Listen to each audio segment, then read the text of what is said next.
Welcome to the Simply Vegan podcast with me, Holly Johnson, and my co-host, Gabriella Clark. Each week we discuss the latest vegan news, taste test new products, and chat to some of the leading names in veganism.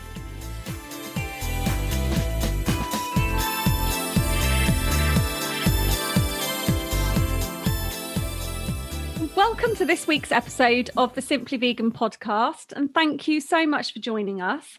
As always, before we get started, please do remember to leave us a review on whatever platform you're listening on.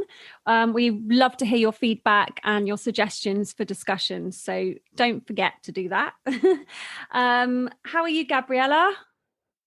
I'm good, thank you, Holly. I'm reveling in the sunshine that we've had the last couple of days. My goodness, does it make a difference to everything? I know. I've been madly sort of scrubbing everything in the garden and kind of getting it ready for when we can socialise and have a little vegan barbecue or something.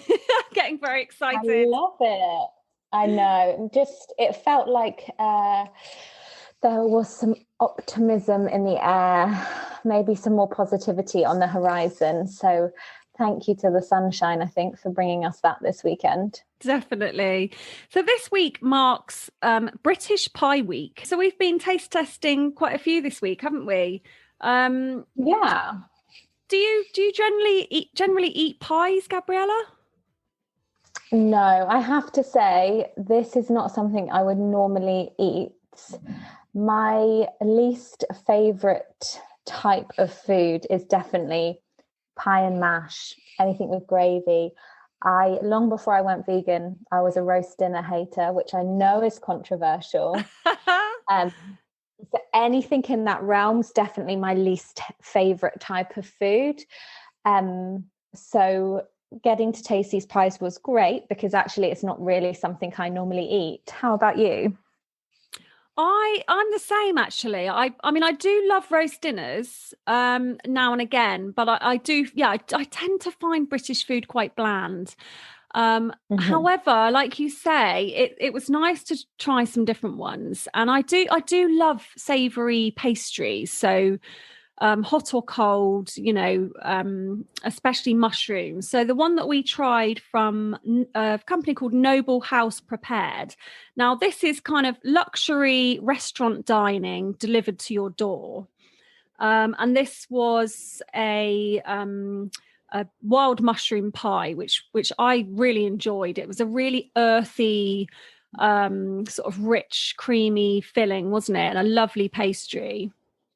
Totally agree. That earthy, mushroomy taste that you described was exactly how I experienced it too, and definitely luxurious for sure. I agree. Yeah, it comes with a mushroom gravy as well.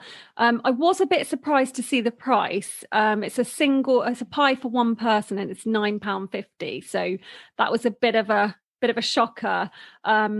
But like I said, it's beautiful packaging. It's beautifully prepared, and it's a luxury one, perhaps for Mother's Day or something like that. Yeah, I mean, for us, so we had the pie, and then we obviously had the sides that went with it. So the roast potatoes, roasted carrots and parsnips, and then broccoli and was it green beans? I think it was.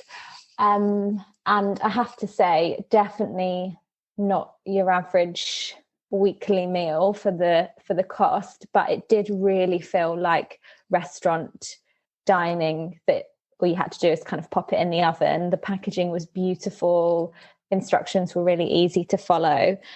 Like you, £9.50 for a single pie, slightly price prohibitive for me. But for a treat, I can see where you'd be getting, that special experience when it arrived at your door. Yeah, the roast potatoes were amazing. So you can order, the whole sort of roast dinner, I guess, can't you, to have delivered. So yeah, that's an interesting one. On the other side of the scale, yesterday I tried the pucker vegan mince and onion pie that's £1 in Morrison's, which was great, really like packed with filling. In fact, when it was cooking, it was kind of like spilling out over the top. yeah, that was really good. I mean, not a luxury option, the sort of thing that, you know, if you're doing a roast dinner and perhaps the rest of your family are eating meat or, you know, and something else, then you could have that for yourself. So yeah, that was a really good option. That sounds good. And then we had some mini pies that are Vegan Society accredited, delivered from Frankdale Foods. Now, I haven't heard of this brand before, but apparently they are, well, they usually cater for the hospitality industry, but obviously, sadly, everywhere's, all our pubs and restaurants are shut at the moment. So they're now delivering nationwide to our homes. These were like tiny little mini pies, weren't they? They were really cute. Yeah, little ones in their own individual kind of foil casing, weren't they? Yeah, they're $5.99 for 12, so quite affordable. And they come in 3 flavors: mushroom, leek and ale, and country vegetable, which I think has like sweet potato and stuff in it. Yeah, these were really nice, actually. I mean, they were very small, kind of like more like party food, I'd say. So, or, Definitely. you know, good for like kids, like a couple each, or like, yeah, maybe like a sort of a lunchtime snack, something like that. Yeah, I mean, when they arrived, they definitely, even the packaging, everything, the look about them, it is a catering item. And I can see how ordering a box of those, if you're having a party and catering for a lot of people, they'd be really useful. For taste testing purposes, I just had a couple with my lunch through the week. So kind of one of each flavor through the week with a soup or, you know, alongside a dal that I'd made or something. So a bit of a weird combination, but they're a good little snack for sure. And they were nice flavors. For me, the country vegetable one was my favorite. And it did have more kind of pasty vibes for me than a pie.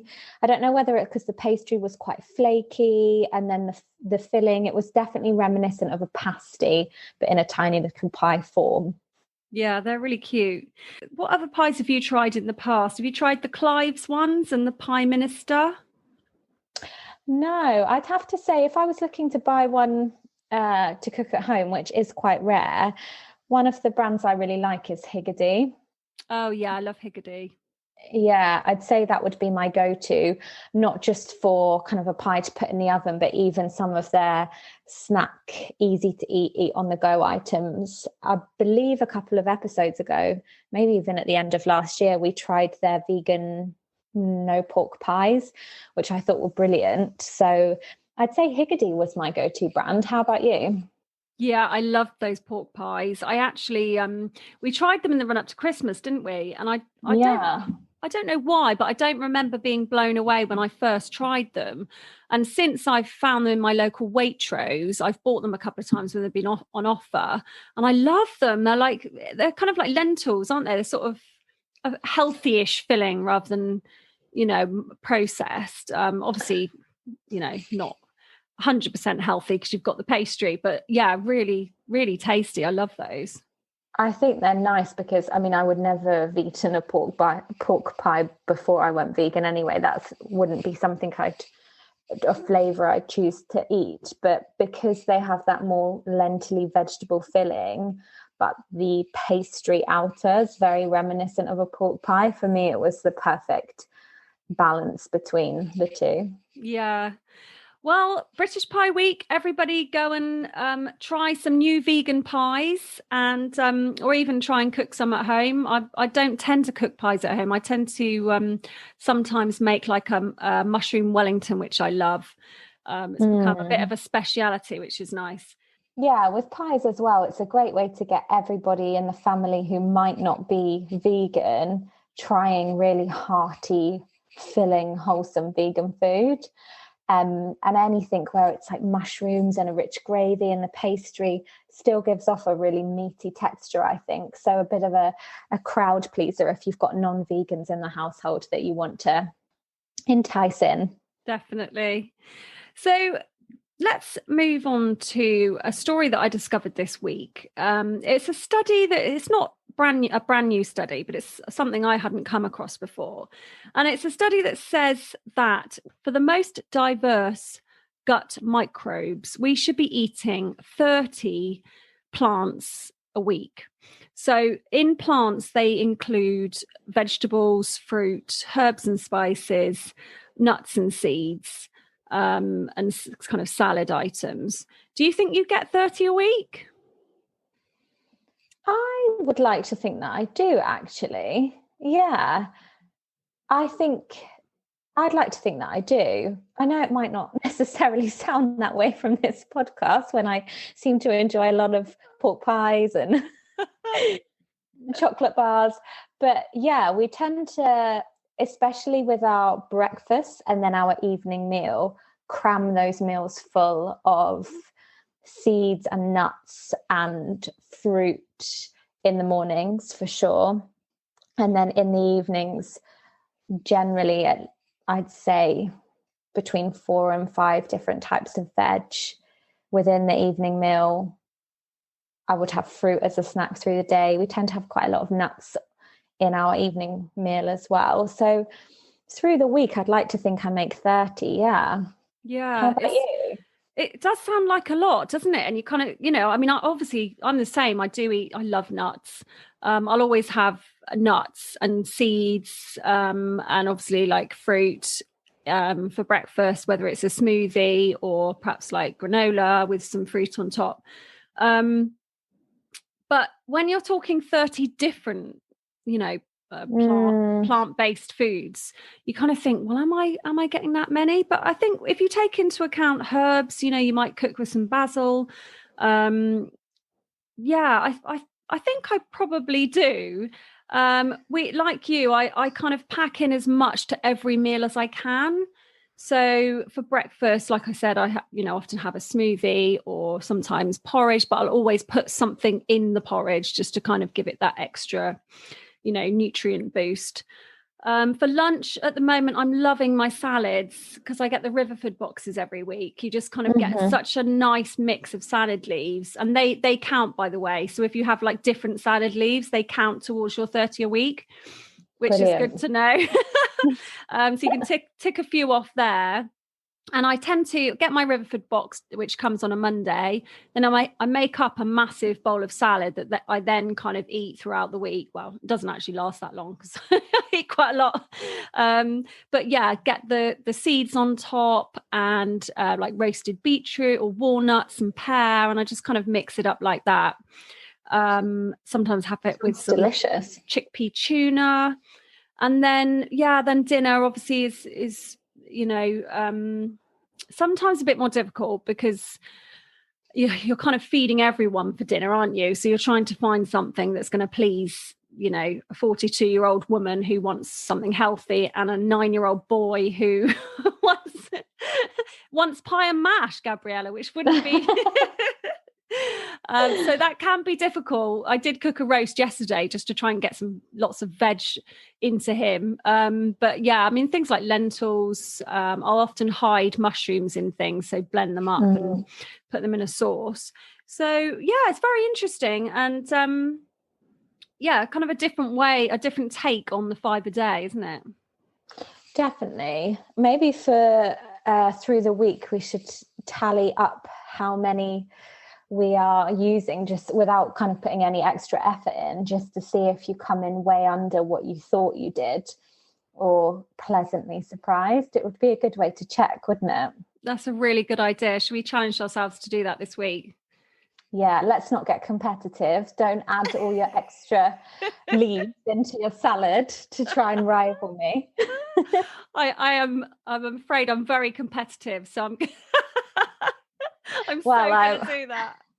I'm going to work my way through the fruit bowl shortly after we finished recording, I think. Do you use the freezer much? I don't think you have a huge amount of space, do you? Because I find it really useful for, like I keep spinach in there and kale and raspberries and things like that.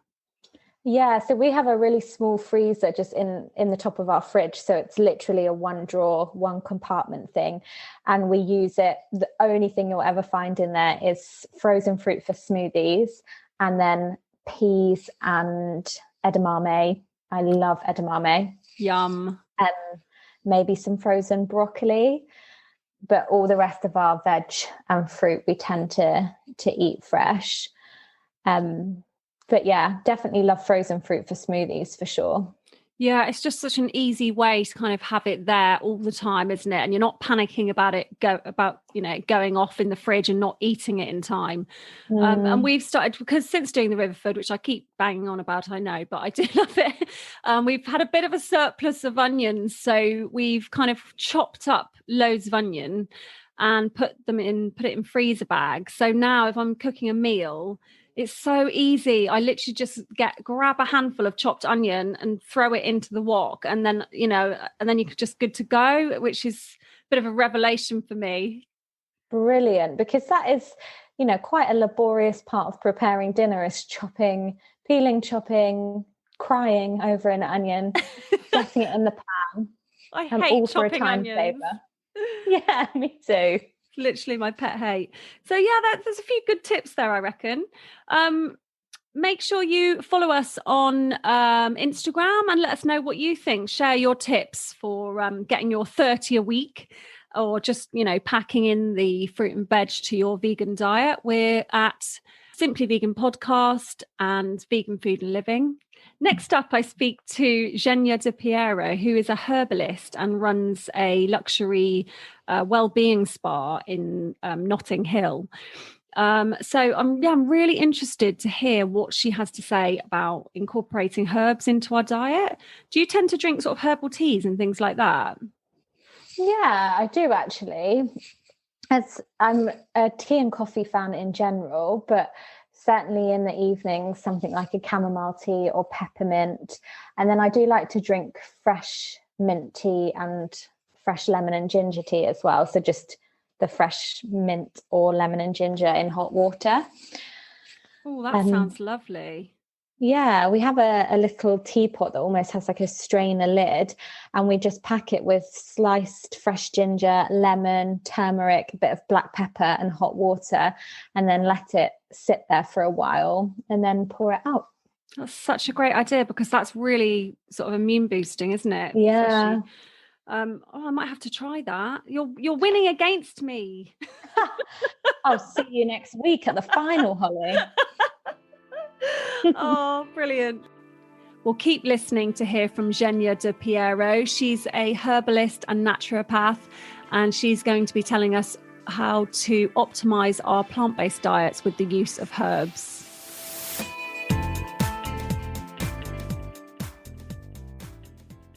Hello, Jenya. Welcome to the Simply Vegan podcast. How are you? I'm good. Thank you, Holly. How are you? I'm great, thank you. It's nice to have a bit of sunshine at last here in the UK, isn't it? Things are definitely moving in the right direction. Yeah, at last. Yeah. So you started out in banking, didn't you, before becoming a herbalist? It's quite a dramatic change in career. How did that come about? Well, it actually happened over the course of probably 10 years. First, I had an idea in my head, and then kind of things started lining up to push me towards my new career. So I always wanted to have a business on the side, and I used to live in Japan for a long time, so I wanted to open a spa.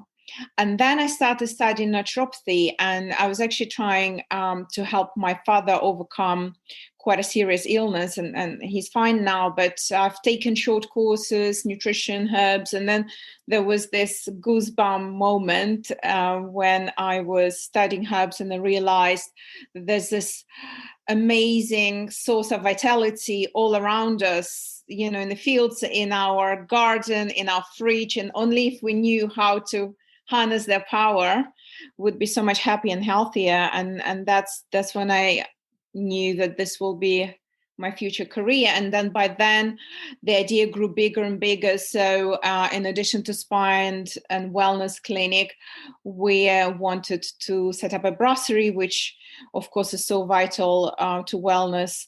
And then it's not just about physical and emotional wellness, it's also about social wellness. So we set up a club for families with little kids where people can spend quality time together and experience those happy little moments that are also so critical for health.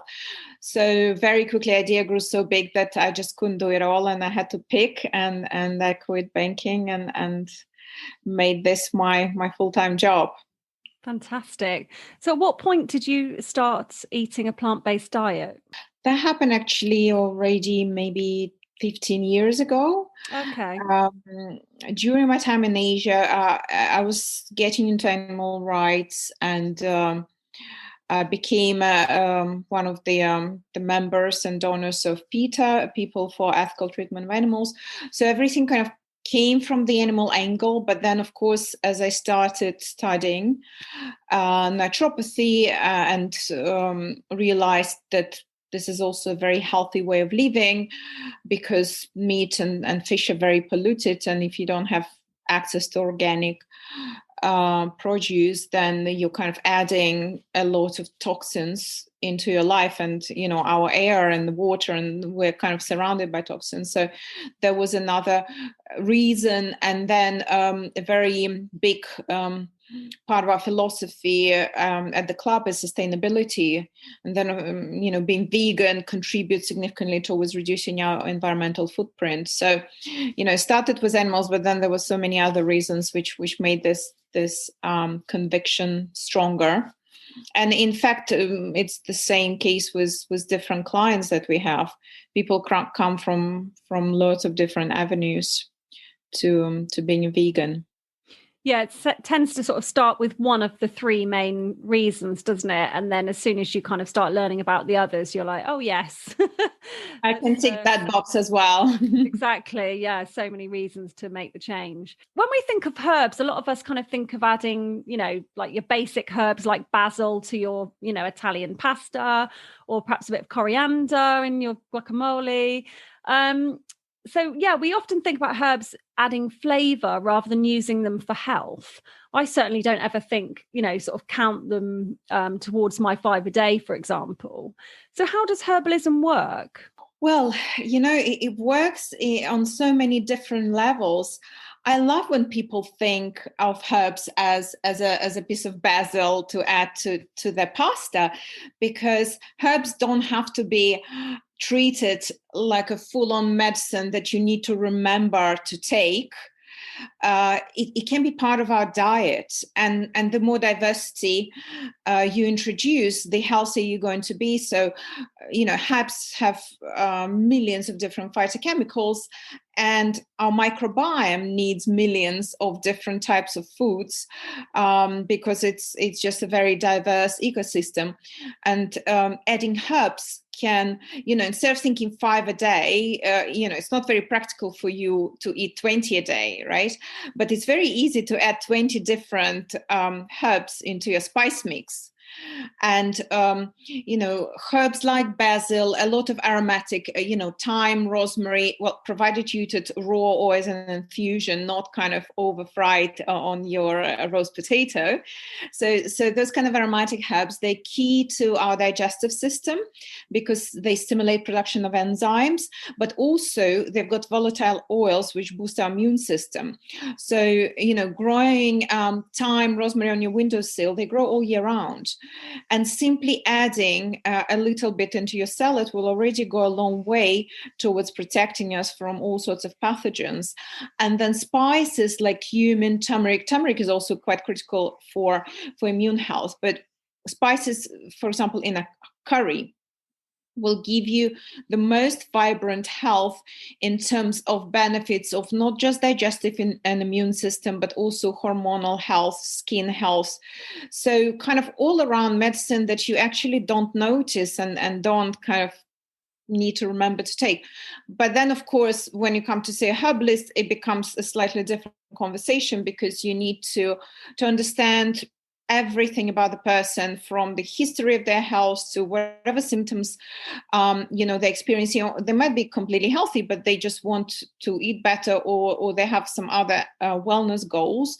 And then if they have a health condition, then you will get to the bottom, so to the cause of the condition. Quite often, you might have skin problems, or immune problem, or autoimmune problems, and the cause might be in the gut.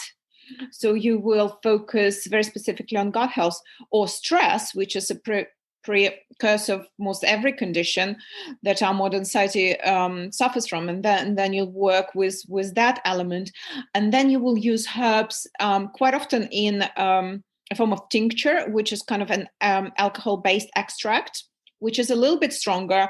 So you do need to have a special training to understand the right dosing and to understand various characteristics of various herbs, on how also to help with some quite serious medical condition. And of course, it won't be just the herbal remedy. It will be some dietary changes that will most surely need to happen, or lifestyle changes, or, you know, something about your sleep hygiene or water intake. You need to kind of look and analyze the whole environment in a person's life in order to get them to vibrant health. Coming back to, you know, starting to use herbs more at home, should we always go for fresh herbs and spices? You know, for example, is there a difference between fresh turmeric and the powdered variety? Essentially, you know, the three main ways to take medicinal herbs will be the alcohol-based extract, the powder, or the tea. So alcohol tends to act a little bit faster and tends to be a bit more potent. Also, you know, it goes directly into your bloodstream, so you don't need to metabolize it in the same way you would metabolize the actual herb. And if you take it in a powder or fresh, there's not a whole lot of difference, but there are some herbs like turmeric, actually is a good example. It's not terribly bioavailable, so we kind of struggle to absorb it. So we need to kind of add some cofactors. In case of turmeric, is black pepper and oil, some sort of fat, to make it better absorbable.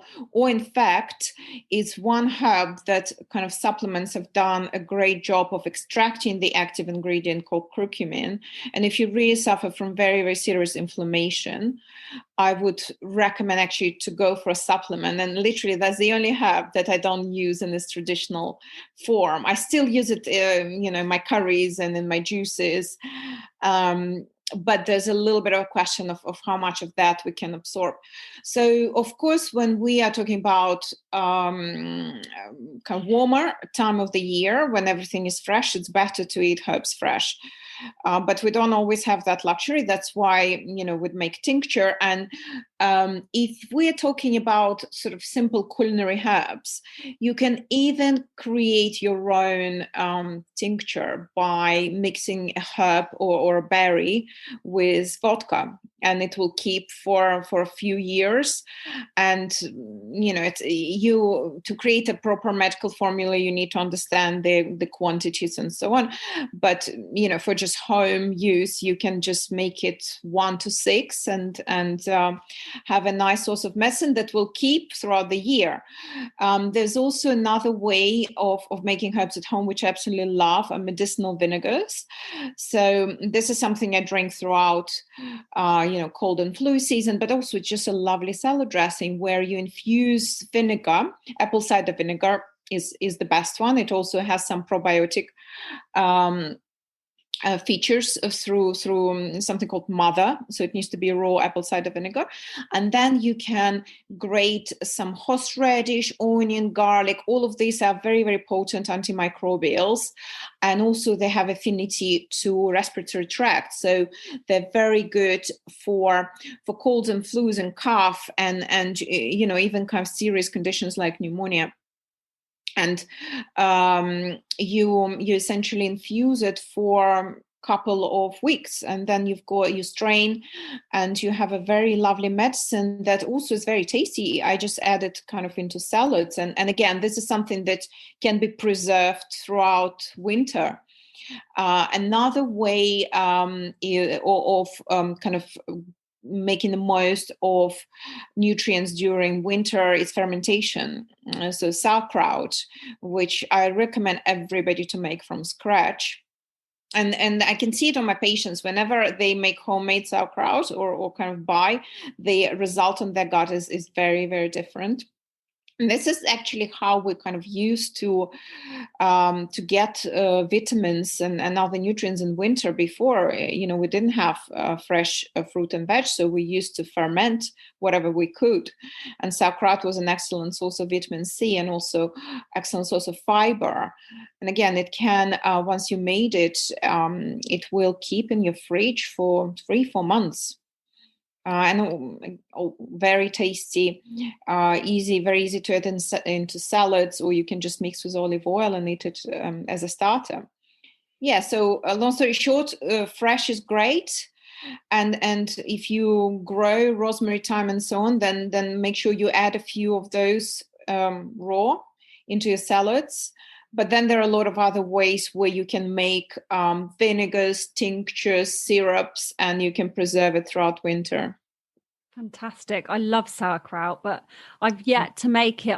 I'm ashamed to say I've even been on a fermentation course and still not made my own. So I think life sort of got in the way. I do buy it from the fridge of my local health food store. So would you say that's kind of the next best thing?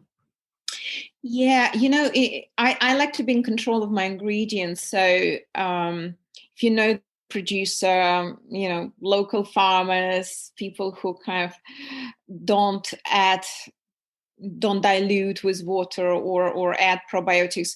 Actually, sauerkraut, the sauerkraut made from scratch, has many more probiotic strains than any supplement on the market, because there's certain microbes, beneficial microbes, that actually supplement industry failed to be able to make into a supplement, because they're anaerobic, they don't survive in oxygen. And having this kind of natural way of fermentation allows you to add a lot of diversity into your gut. Hopefully your health store did a good job, but also it's just so easy to make. You just shred your cabbage and you mash it a little bit to create this kind of brine, and then it sits under weight for 4 days, and then there you go. You've got 5 liters of sauerkraut. I have no excuse. I'm going to go and make some cabbage tonight. What about herbal teas? We kind of see them all in the supermarket. You kind of think, oh, I'm going to, be really healthy and get some herbal teas in. I mean, do they work? Should we be making those from scratch? They do work. They work really well. I would say the only thing kind of to watch out is the quality of the herb. Essentially, as a medical herbalist, you would work with a herbal dispensary and know how they grow, how they preserve, how they transport, how they extract. So there's kind of a lot of boxes to tick when it comes to creating a very potent tea. So tea bag is not going to work in this case, because it's probably has not been preserved correctly. So to begin with, at least make sure you buy loose teas. Okay. And then I would really recommend doing a bit of foraging, because herbs, they grow everywhere. Very soon, in probably 3-4 weeks, we're going to have nettles and dandelions starting to grow. Nettle is an incredible source of minerals and vitamins. It also contains natural antihistamine, so it kind of comes out in the right time of the year to help us with hay fever and other seasonal allergies. You can make infusion, you can create pesto, you can add it into soups. Obviously, vitamins are not stable under heat, but you'll preserve the minerals and other phytochemicals.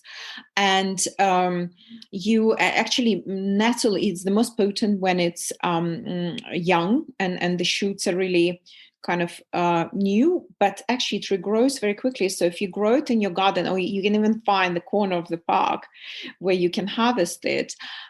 So you can collect those fresh nettles pretty much throughout until October or November, and it regrows within a week. So you will have kind of fresh supply of young shoots every week to make an infusion from.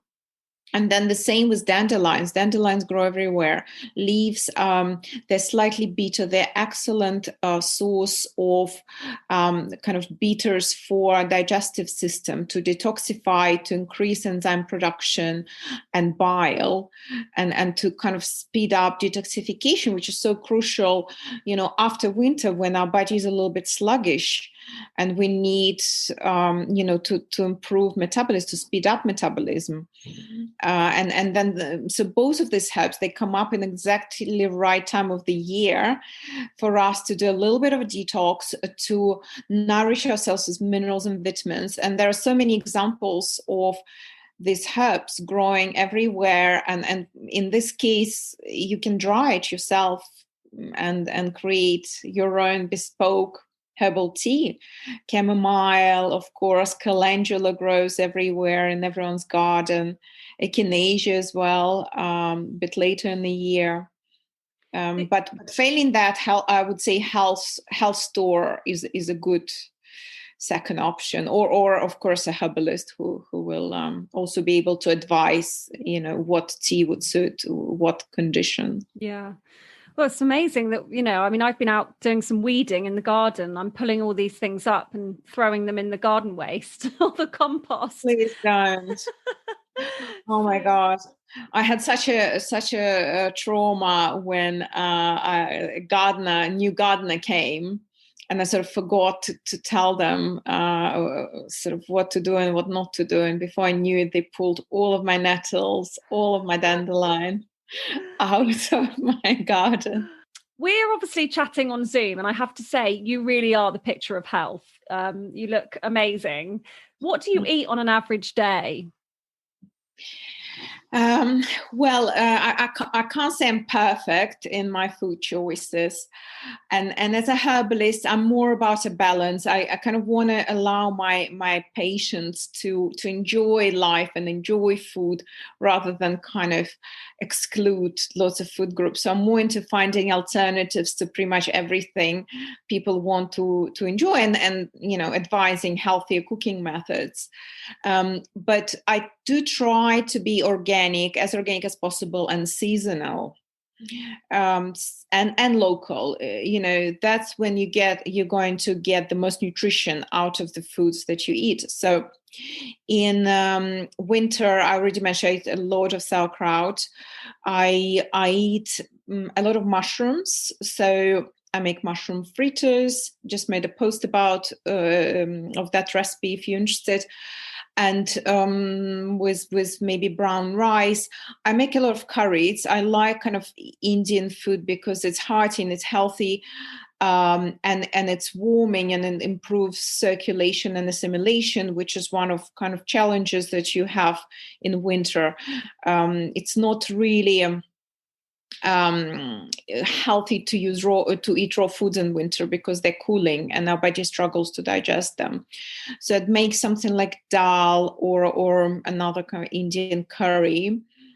Also vegan shashuka as well. Yeah, so something hearty, stews with lots of spices. Of course, root vegetables have most nutrition throughout autumn and winter. And then we'll be moving into more kind of salads and gazpachos and a kind of lighter foods and a little bit more raw foods when we start growing them, and when in spring and summer. Okay, you're making me hungry now. What about fasting and things like that, water cleanses? Do you kind of practice those kind of things? I do. Sadly, in our, especially if we live in a big city or kind of a polluted area of the world, which most regions are right now. So we're kind of getting toxic faster that our body has an ability to detoxify itself. Of course, we're detoxifying on a daily basis via liver, lymph, kidneys, skin, bowel. Having said that, things do get clogged up and certain imbalances can appear. So like you do kind of a spring clean in your house or you send your car for some service, we need to do the same to our body. We need to reset this button. Whether you do a full-on detox or maybe just a little bit of a clean diet with some smoothies, depends on your health challenges, depends on the state of your body, because you should never detox when you're depleted or really, really unwell. Detox is a stress. And then I wouldn't recommend a fully blown fast, which is basically only liquids like juices or water or broths. I wouldn't recommend it in winter. Again, we're a bit sluggish, we're a little bit weaker. During winter, something like Ayurvedic Khichdi cleanse with just a very gentle, easy to digest food would be a good idea. And then in summer, you can attempt fasting. Of course, it's very, very important to kind of go in and come out of the fast correctly. So you need to still have clean diet before and after. And the benefit of the fast, it gives you faster results. So if you do have very serious pain or conditions where you need to facilitate a very, very profound detox, then fasting will get you much quicker result than, for example, clean diet. So if you fast for 5 days, it might take you 4 weeks of a clean diet to get to the same result. But yes, I absolutely support it several times a year.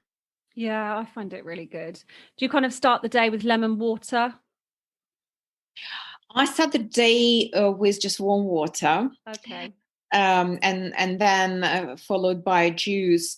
So I used to drink lemon water with a little bit of turmeric, but then I got worried about my enamel, so about my teeth, and drinking through straw wasn't really practical.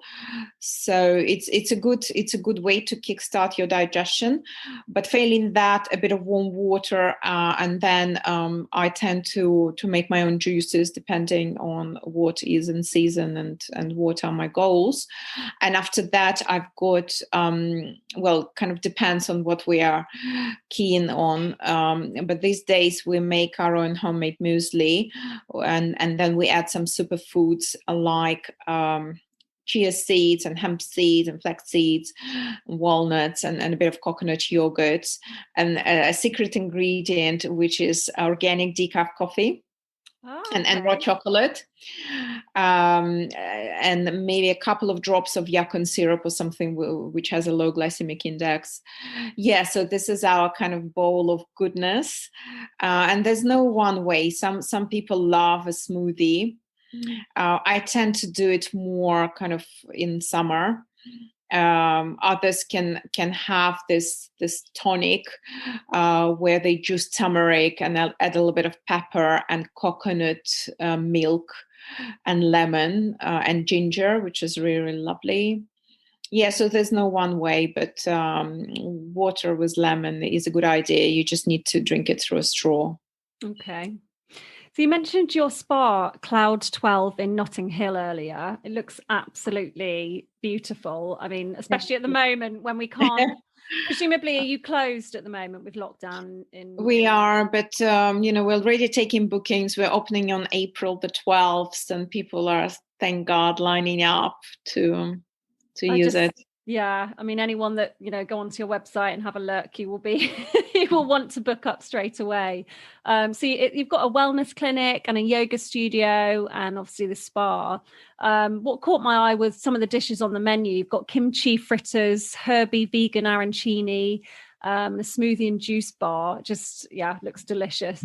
Is there a large plant-based community in Notting Hill? No, there isn't. But I tend to tell my clients that not everybody eats meat or fish, but everybody eats vegetables. So you don't need to be a vegan or vegetarian to come and eat at our brasserie. My goal was to create to show to everyone that you can have a delicious, filling, and nutritious meal made from vegan ingredients. And then, of course, well, every diet has its limitations. So any diet can be unbalanced. And for every diet, you need to actually make sure that it is balanced. And of course, for vegans, protein is the most important macronutrient that is responsible for building cells and repairing cells. We literally can't live without it. And that's one of the challenges. And diversity, if you want to get a complete protein with all essential amino acids, you need to kind of mix your grains and add to the diversity. And we wanted to show to people how to have a balanced vegan diet that will kind of lead to vibrant health. And for that, you need to make sure you have the right macro and micronutrients. So the idea is that it doesn't matter if you're detoxing, doesn't matter if you're vegan, if you're non-vegan, you can still come and enjoy a healthy meal, but you can also come and have you can be on a detox, but you can have a special celebration, maybe with a glass of organic wine, and eat very healthy, clean food. And you don't need to lock yourself up for 4 weeks without an opportunity to see your friends. When you're on a detox, you can still come and eat good food and not compromise on your protocol. Yeah. Well, book me in for the 12th of April. Oh, please come. You mentioned earlier a mushroom fritter recipe. Where can we find that? Yeah, so on my Instagram, Jenya Di Pierro, I post a lot of recipes that are seasonal. I talk about kind of health benefits of various foods and herbs, a lot of foraging. When something comes out in England, well, I live in England, so I'd flag it and I will suggest a way to make it into a food. And then, of course, I'll talk about loads of different medicinal herbs and how we can overcome some chronic conditions, what are the causes, what is to watch out, how to reduce toxicity. So this is kind of the goal of my blog. Some of it also gets copied into Cloud 12 Instagram, but mine is kind of more health focused, and then Cloud 12 is about all good things in life. Fantastic, thank you. Yeah, so everyone head over to Instagram and follow Jenya Di Pierro on there. Well, thank you so much for joining us today. Is there anything else you wanted to add? Well, thank you, Holly. I really, really enjoyed our discussion. I would really hope that people embrace more herbs in their life and make it into an easy process. It's so easy to boost your health with a couple of methods like fermentation, sprouting, dehydration. They're just out there, and herbs are right under our feet. So please just look around you. If you have any questions, send me a DM.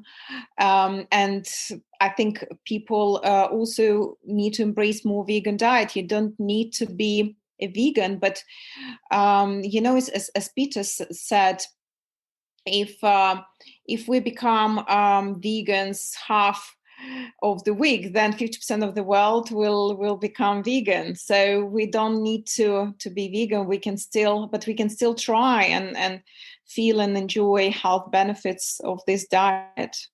Definitely. Well, all I can say is thank goodness you left the banking industry, and thank you for all that information. I'm definitely off to try some of those techniques that you've mentioned. Thank you, Holly. So lovely to talk to you, and I hope to see you at Cloud 12 very soon. Yeah, definitely. Well, that's it for this episode. Thank you so much for listening to the Simply Vegan podcast. We have a new episode out every Tuesday morning, UK time, so we'll see you next week.